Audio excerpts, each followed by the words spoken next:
Well, obviously, I thought he went. You know, Vic's makes the call. He's got the better angle, but I obviously disagree with that. And then did Carlos just miss on a pitch there for that grand slam? I didn't see it. I was up here, so I have no idea where that pitch was. I'll go back and look at it when we're done.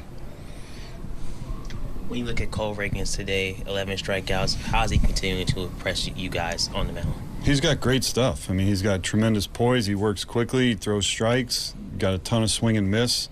You know, not much you can say about him. You know, we pitched great. 6 2/3, 11 strikeouts. He did a tremendous job. Just how frustrating is that call in that moment in the ninth there with Carlos? Yeah, I can't think of being much more frustrated than that. I mean, he gets the strikeout to move to extra innings, and then he didn't. So I don't really have much else to say about that. What'd you think about the resolve of your guys to stay in it with Bayo and then finally break through? Yeah, I'm not surprised at all. I mean, these guys battle back all the time. You know, I'm really proud of them for that.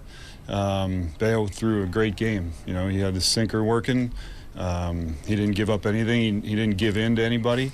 You know, and we got the one hit. Izzy getting to second there was big. Michael battled Winkowski for the soft single, and then Bobby does what he's been doing. And, you know, I thought we had a couple other opportunities, but it was really a pitcher's duel throughout. Especially all those hits came with 2 outs. Mm-hmm. What does that say about your offense in that moment? Yeah, they don't give up. I mean, you've seen them all year. I mean, they could pack it in if they want. You know, frustrating, you know, with the record and all that kind of stuff, or getting down in a game, and they just never do it. With Reagans, what's the decision like to send him back out? Pitch count's pretty high at that point in the 7th. Well, I mean, I don't see any signs of him tiring. You know, he was at 93, I think, through the 6.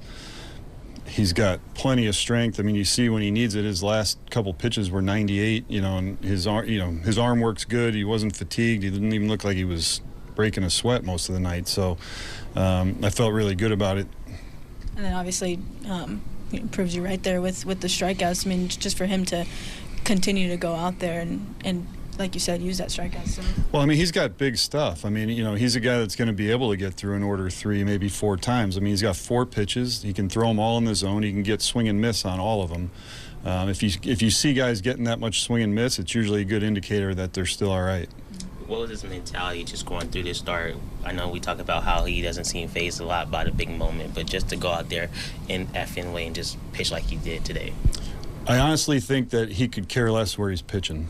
You know, it's nameless, faceless hitters in whatever ballpark. He's got to trust his stuff, and that's what he did tonight. I mean, those are some of the best hitters in the game up and down that lineup, and for him to go out there and just attack says a lot about him.